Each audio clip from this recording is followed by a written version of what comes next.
Whoops and whistles as the Dynamic Ladies Shooting Club tries a sim day. We're having fun and this sport is fun.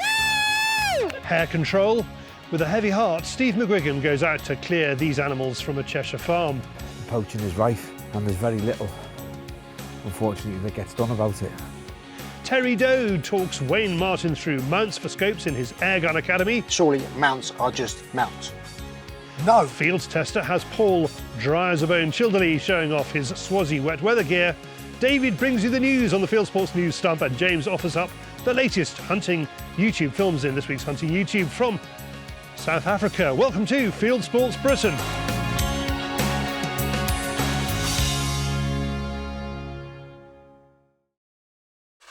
We are at a simulated game shoot near Seaford in the lovely Sussex countryside between the South Downs and the sea. This isn't just any sim day. Today is for ladies only, and they're having a wonderful time. This is the Dynamic Ladies Shooting Club, led by Marianne Troop, or Mars to her friends. I am so pleased that we chose this venue. It's absolutely stunning. The ladies are loving it. The safety brief was impeccable. It's just fantastic to be surrounded by my friends and also the Dynamic Ladies.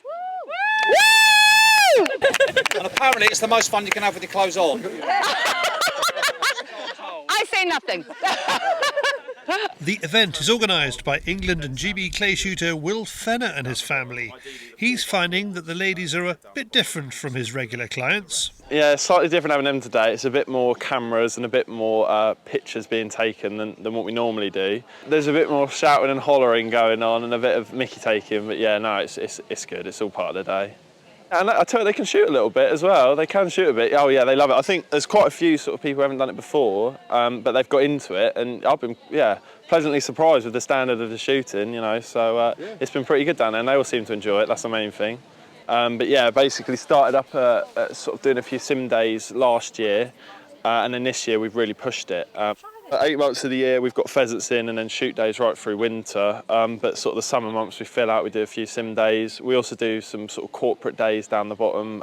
People would just come for like stag do's and stuff to have a go at clay shooting as such, rather than the experienced shots who have a sim day with us. So yeah, we sort of offer all sorts here really.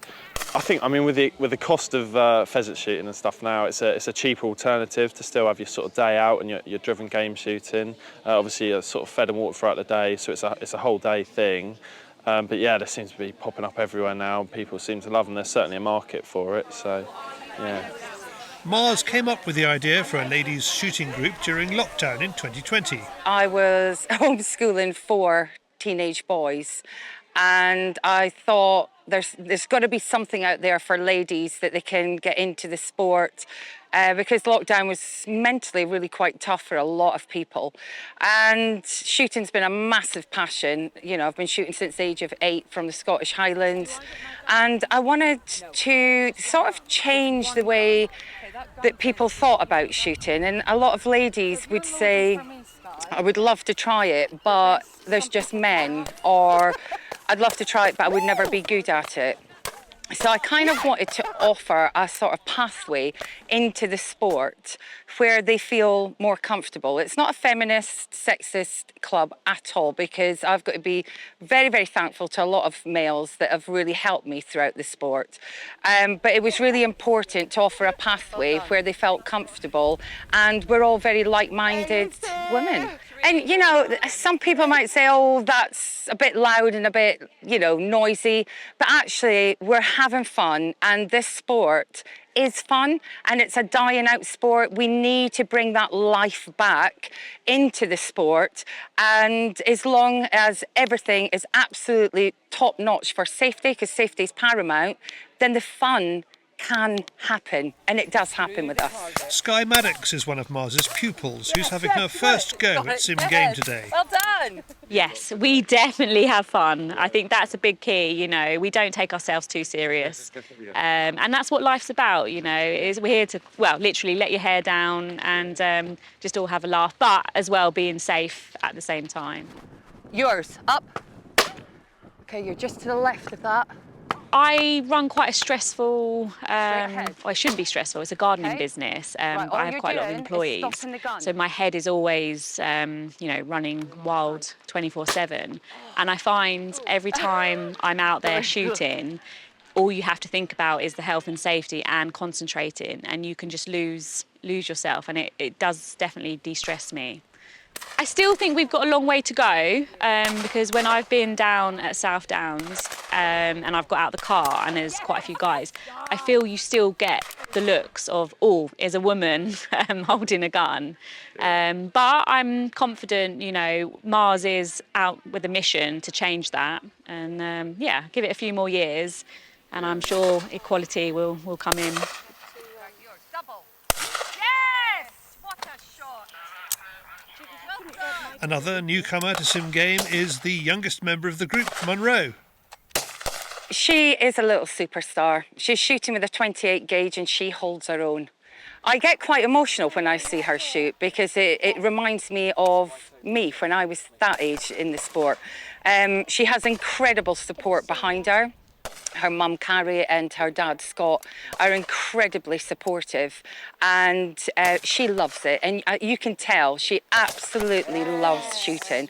And for me, she is the next generation. So we must encourage that next generation to get involved. And like I say, she holds her own. My old dad got into shooting and went for a lesson with my granddad, and then mum got into it. And every time they went, I would go to my nan's and I'd kept nudging them, going, "Can I come? Can I come?" And eventually, they got me my first lesson. I really enjoyed it, so I carried on. And eventually, I just got into it, and we just started going to different competitions, and I really enjoyed it, so we carried on. I love when you hit that and you dust the clay, it always feels really good, or when you hit it, it feels really good. It's definitely lots of fun. Yeah. Definitely got to do it again sometime. We, as a family, do a lot of shooting, and I think from a young age, about 8, Monroe was desperate to try and get into it, but due to size, it kind of held her back a little bit. But yeah, come your ninth birthday, she got her first 410, and no looking back. Yeah. We spend a lot of time in that kind of environment. We like to be in the countryside. Our friendship sort of circle is involved in the field sport and shooting community, and we're more than happy. The respect side of it and the discipline and all that kind of business is important, but I think you certainly respect it and you understand kind of the serious side of it as well as the fun, that goes involved with it. Nice.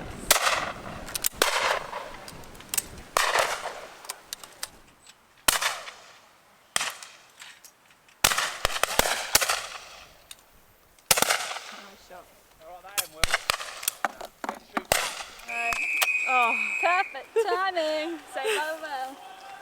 Well done. Woo! Smashed it. It was really fun. You can find the Dynamic Ladies Shooting Club and Fenner Country Sports on Instagram and Facebook. Links below. Right, and that is the end. That's a wrap. Ta-da!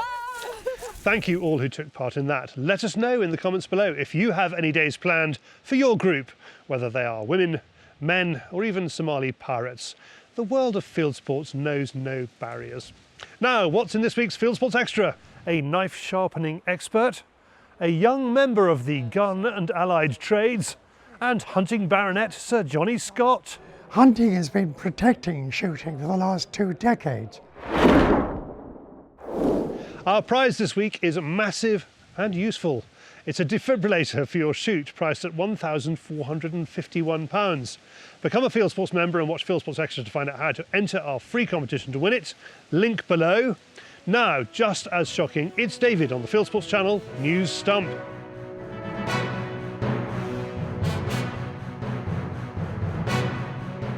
This is Field Sports Channel News. Police are questioning a 37-year-old man accused of the attempted murder of a gamekeeper in a poaching-related incident.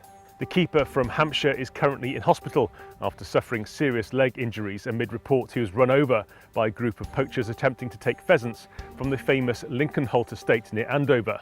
Police say the keeper confronted a group of men he'd seen in a remote field at around 11 p.m. There are reports they then got into a vehicle and ran him down before fleeing the scene. Both of his legs were broken, and he's also reported to have suffered broken ribs and a punctured lung.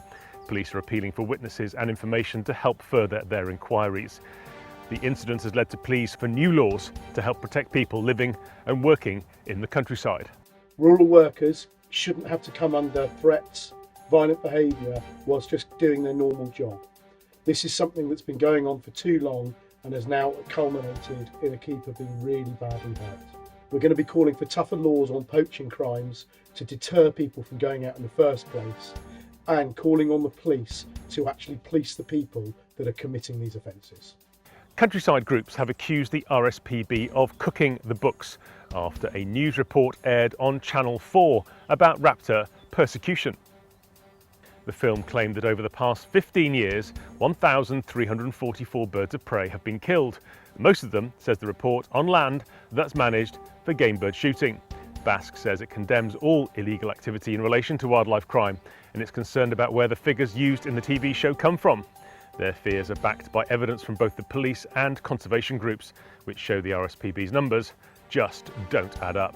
What will come out in the wash is how genuine is it? How was it collected? If you do have genuine evidence and you do think that a crime has been committed, work with those stakeholders, work with those partners, and actually try and get to the police and get a logical conclusion to this case, which is effectively what we all want to see. It appears that the RSPB have manipulated the figures for their own political gain. Now, one case of raptor crime or any wildlife crime is one too many, but it must be remembered that all bird of prey are at their highest numbers for lots of years. Hen harriers, for instance, are at the highest number for over 200 years. So, from our point of view, we're going to carry on and we're going to work with the police. We're going to make sure that our members are working to best practice, and we carry on with the great work, the great conservation work that are happening across all of the sporting estates across the country. When one of Gavin Dolman's friends collapsed and died from a cardiac arrest whilst on his peg at a shoot, he vowed that he would do something to stop it happening to others. He's selling a new defibrillator that can be safely used outdoors, even in the rain. It can be used multiple times per charge and in any weather, making it a perfect safety companion for shoot days. You can find more details about the device by clicking on the link below. If you want to buy one for your shoot, there's a 50% discount code by typing in SHOOT24 at checkout. Gavin describes what happened to his friend and hopes the machines will help spare others from tragedy. He had a cardiac arrest, which is very different to a heart attack. At a cardiac arrest, the nearest defibrillator was in a village over 4.5 miles away, and unfortunately they didn't get back in time, and he didn't make it. The Countryside Alliance has criticised the Scottish Government for its 3 deer culling initiative schemes.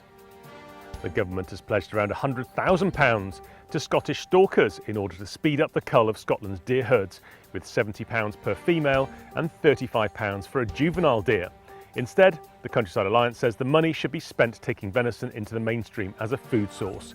Jake Swindles from the Scottish Countryside Alliance made this point while out in Perthshire on a fallow deer controlling session using, antique gun collectors will note, an open sight .303 rifle from 1942. Last year, the SCA met with Lorna Slater, the then minister, and asked whether any money could be put towards the marketing of venison and the normalisation of the consumption of venison. And we didn't get an answer, to be quite honest, but now there's been a lot of money put into these 3 schemes that just don't seem to be working. So the marketing of venison, I think, is the route that we need to look at. Groups protecting Britain's red squirrel populations say that antis are releasing killer greys. Northumberland has one of the largest remaining populations of red squirrels in the UK. To protect them from invasive greys, groups such as the Bedlington and District Red Squirrel Group set traps to catch them. Now it has started putting signs up on its squirrel traps, reminding people that releasing greys is an offence. It claims it knows of 5 instances of do-gooders releasing greys. The North American native greys carry a pox, which is fatal to our native reds. Hunt supporters must write to their MPs to make the case to save trail hunting. That's the message from the British Hound Sports Association, which has sent a document to all of its members making the case for MPs to support the hunting community. The BHSA hopes to protect trail hunting from a potential ban by the new Labour government and says that self-regulation works. Campaigners in Zimbabwe have imported a Scottish red stag head as a protest against proposals to ban trophy imports to the UK. Hunting tourism supports most of Zimbabwe's wildlife, with ecotourism making only a tiny contribution. Zimbabwe and other South African countries which depend on hunting are lobbying the UK government not to bring in a trophy import ban. There is a private member's bill in front of Parliament from Exeter Conservative MP David Reid, member of Zimbabwe's Campfire Project, which advocates for conservation programmes that balance the needs of people and wildlife, imported the 12-pointer from a Scottish taxidermist. And finally, as Charlie was flying from Leeds Bradford Airport this week, he saw a perfect example of catch and release. Armed with only a landing net, an airport worker walked up to and netted a feral pigeon that had been hiding out near Burger King. Airport staff boxed it and took it outside and released it. And the airport worker's comment to Charlie, "Keep me out of it." You are now to date with Fieldsports Channel News. Stalking the stories, fishing for facts.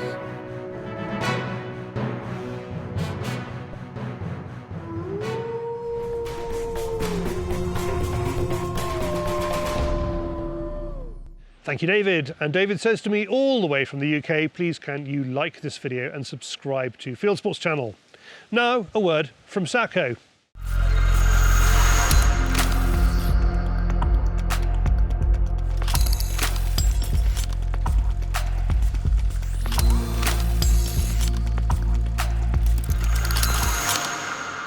Next, we're off to Cheshire, where a farmer has a hare problem. Too many of them. Made especially for the slighter gentleman. Oops. Is it supposed to be around your tummy like that? No. There's me strap. Can't believe you're filming this, Mr. Wright. Bino harnesses can be deadly in the wrong hands. There's me mum. Mum! Alright. Do us a favour, put that on, will you? Get in bed.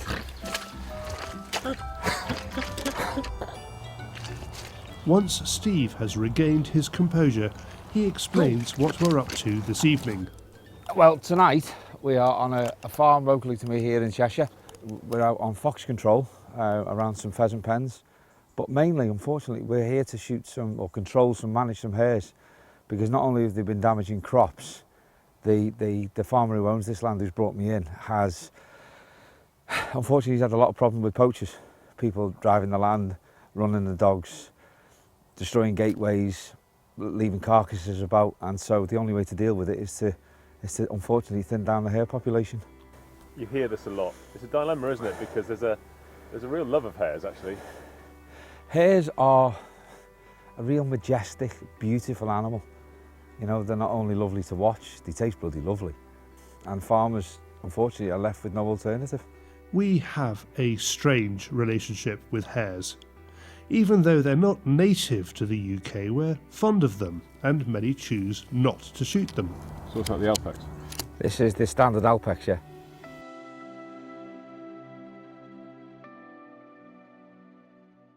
Cracking bit of kit on my Tikka 223. It's a little bit too heavy of a calibre for the hares. I am using a 55 grain VMAX, and most of them are within sort of 150, 200 yards. And combined with the Alpex, the old Habrok 4Ks, we're on a winner. Chicken dinner.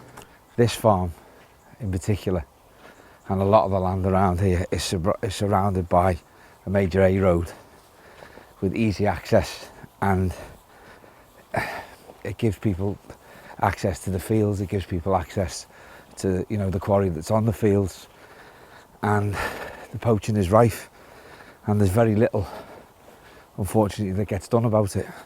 So the farmers are left with no alternative in certain situations than to have the hares controlled. You know, it's not just myself do it, there's a lot of people out there who do it as well.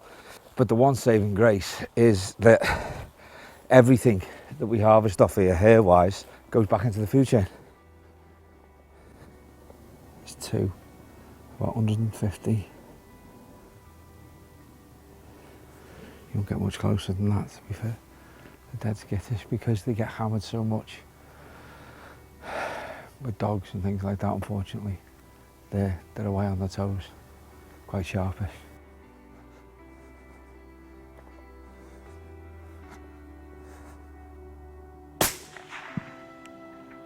Steve makes the 150-yard shot. Unfortunately, we didn't record the moment on the Alpex. Thank you very much. What we did catch on camera was Steve's visit to a primary school in Staffordshire. As part of our baby steps towards getting the Countryside Academy up and running, he is helping to fulfil Fieldsports Channel's educational ambitions. One little boy, and he had a T-shirt on. It said Minecraft. Now I know that's a computer game because Noah plays it. And he said to me, he said, "Do you know what, Mr. Steve?" I said, "What, mate?" He said, "I'm going to go home tonight." And he said, "I'm not going on Minecraft. I'm going in the garden." His job is to get these young minds disengaging from screen time and engaging with green time. Here's one ringing endorsement. Hi Steve, thank you for coming to my school. My friends really enjoyed it, so did I. I enjoyed feeling the tails and having a look at the ferrets most. A big thank you for coming to my school. Back to the hare, and it's a nice clean animal. There you go. The amount of meat on these haunches and that saddle, nice bit of eating. This evening's short outing shows the countryside is dealing with all sorts of issues and pressures. If we can give youngsters a little taste of it, they may grow up respecting it. Thanks, Steve, and clearly he's a natural at bringing the countryside to life in front of these youngsters. Now to Kit, and a word from Paul Childerley.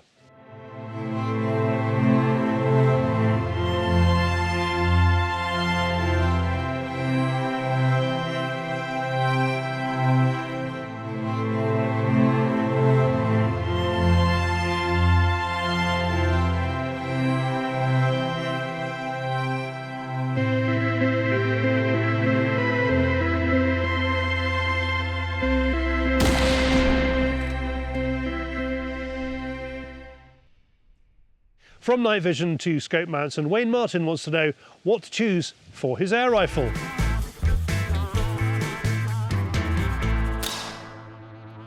Hello everybody, welcome back to Terry Doe's Airgun Academy, and I'm still trying to impart a bit of knowledge here to an already knowledgeable shooter here in Wayne Martin. Wayne, you've got a big question. Yes, mounts. I've always thought mounts, everyone says this mount, that mount. Well, surely mounts are just mounts. No, they're not. Mounts aren't just mounts in the way that cars aren't just cars. Some mounts are a lot better than others. What I'd really like to impress on you and the audience is the importance of good mounts, because these are what fix your sighting system to your rifle. These particular ones, these are tier 1. These are amazing. They've got a little spirit level in them. They come with a little torque bit and everything. They are cut from the same billet of aluminium, which means they will line up, because they, at one time or other, they were one bit. The importance of them lining up is massive, because if they don't, if you do use inferior mounts and that axis of that scope is ever so slightly off with the rifling, you're going to get what they call phantom windage, which means you're shooting to the side even when there's no wind. Okay? The mounting of your scope is a absolutely vital process in the accuracy equation, and some people, too many people actually, don't fully appreciate what it takes to do it. I bet you do. Well, I do now. I obviously understand, you know, the scope needs to be set up correctly, but I mean, down to these being cut from one piece of aluminium, I didn't realise it would be as important as that. Yeah. Rather than getting two different bits, that are made individually and then putting them together. They could work perfectly, but we know these will line up because they're cut and bored from one piece, so they must line up. And then just literally individually sliced individually cut up. Again, the importance of that. If you've got uniform pressure from the clamps as they're tightened up, that means that no part of the scope's body tube is under more pressure than any other part. If that happens, if you get a spike in pressure over one part, the lens carriers inside that scope could be slightly shifted or damaged. If that happens, a lens could become loose or it could be out of line. The worst aspect of that is you won't know. Right. You won't know. Everything's going to look perfect, but you're going to be missing. Even worse than that, say it's on a recoiling rifle or a Springer, then they could shift between shots ever so slightly, but it only needs to be tiny. The way to ensure you don't do that is to buy good mounts in the first place, use reasonable, even pressure, like wheel nuts, opposites, top right, bottom left, bottom right, So do top them left. up in increments. Do them up very slightly with the short end of the Allen key, the short end, until the gaps are equal between the mount cradles, both ends. It's snugged down. Only then turn the Allen key round, use the long end, and don't chimp it up. Don't. If it starts to go pop, pop, pop like they do, you're overdoing it, especially on a pre-charge. There's no recoil. So bring it down under reasonable pressure. Don't crush this tube. The thickness of that alley in that mount is far more than the tube. So there's only one thing that's going to go, and that's going to be your expensive scope tube. Reasonable pressure, even pressure distribution, quality mounts. And you've got the best, strongest link you can have. And inside here, do you have any foam or fabric to mount against the scope? I don't. If it comes with the scope, that's usually in the bottom cradle. Right. Use it, it's fine. In the old days, we had to put several layers of stuff in there to compensate for barrel droop, or if it wasn't in line, you had to jack the back mount up to get the... Right. You shouldn't have to do that these days. There are adjustable mounts out there, but if you have to, use a piece of film or a piece of very thin tin, like from a Coke can or something, to align the scope. I mean, I wouldn't think it from an alignment point of view, more of, I don't know, maybe a better grip or protecting the scope itself, anything like that? No, these mounts are designed to grip scopes, and that's what they do. They don't need any intervention from us at all. Right. They just need So to be we can used go metal properly. on metal? Yeah, they will do most of the time, but as long as it's reasonable, that's a wide area. Yeah. Wide area of pressure dispersal on that. Don't go mad. If you're gritting your teeth or your Allen keys making that cracky popping sound, it makes that sound, by the way, because it's chemically fusing. The bolts are chemically fusing with the mount because of the heat generated by the pressure. That's mad. We don't need that at all. It just needs to be reasonable. Short end of the Allen key until it's nearly tight, and then literally that. Literally a little tweak evenly all the way around, and that will then be the strongest link, not the weakest link. Lovely. Thanks, Terry and Wayne. Next up, Field Tester this week is all about clothing. Here's Paul, who's feeling pretty punchy, having experienced the bogs of Ireland without getting wet, while Mr. Wright is suffering from trench foot, trench ankles, knees, you name it. He was trenched. Bit of a contrast today. Beautiful blue skies. First day. Oh my goodness. You were quite smug about your leggings. Yeah, these overtrousers just like save the day really, because I obviously running through that thick gorse and reed beds and through the bog. Had these round the top of the gaiters, tucked tight. It's quite funny because it actually causes like a little bit of an air pocket. So when you go down into the bog or into the moss, as long as you're reasonably quick, you don't get a wet foot. And you know, great thing as well, you can just sit down, kneel down, but also great tick protector. You've got that great barrier, so when you've got that, I spray around here quite heavily and around the top quite heavily with the old anti-tick. And then, you know, you've got yourself quite a good barrier. And then once you've got them, a little tip, don't put them in your suitcase with all your other clothes. Bag them up. I bring some bin bags, so all this clothes, we've been on the moor and in the bogs and stuff, basically all in the bin bag, tie the top, and I'll take it out at home and hang out at home and wash it straight into the stuff that needs washing straight away. So, but yeah. How many ticks have you had? I had 4, but not dug in. Crawlers on top. So yeah, scary. Thanks, Paul. And there's a £500 Swazi voucher to be won on our fieldsportscompetitions.co.uk raffles website. Next, from kit to the wider world of hunting and shooting on YouTube, James Martington brings you the best hunting videos in hunting YouTube.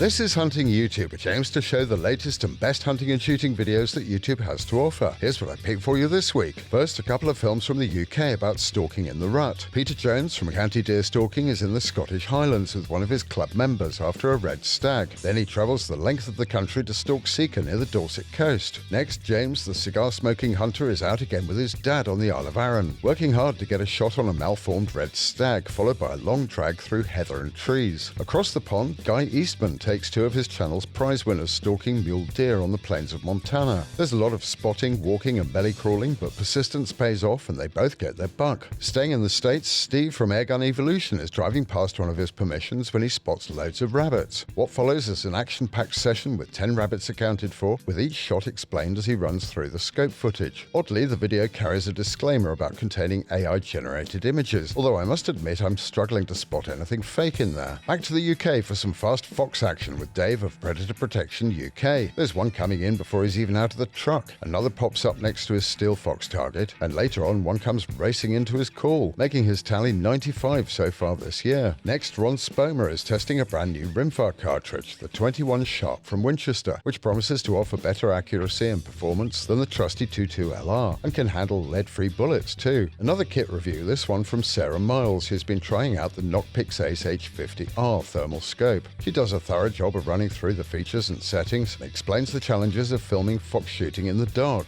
Finally this week, here's a beautifully made half-hour film featuring legendary hunter and outfitter Jim Shockey, reflecting on what he's learned over a lifetime of travelling and hunting. He talks movingly about his family, his hunting adventures, and how he hopes to pass the baton to future generations. That's it for this week. I put all these films into a playlist for you. Click on the I symbol top right or check this film's description. If you have a YouTube film you'd like us to pop into the weekly top 8, email me the link, jamesm@fieldsportschannel.tv. Well, that's it for this week. If you haven't done so already, please whiz over to our website, fieldsportschannel.tv. You can click like us there on Facebook and on Instagram. You can follow us on Twitter, subscribe to us on YouTube, pop your email address into our register page, and we'll contact you about this show. Field Sports Britain, it's at 7 p.m. UK time every Wednesday. And this has been Field Sports Britain. Good hunting, good shooting, good fishing, and goodbye.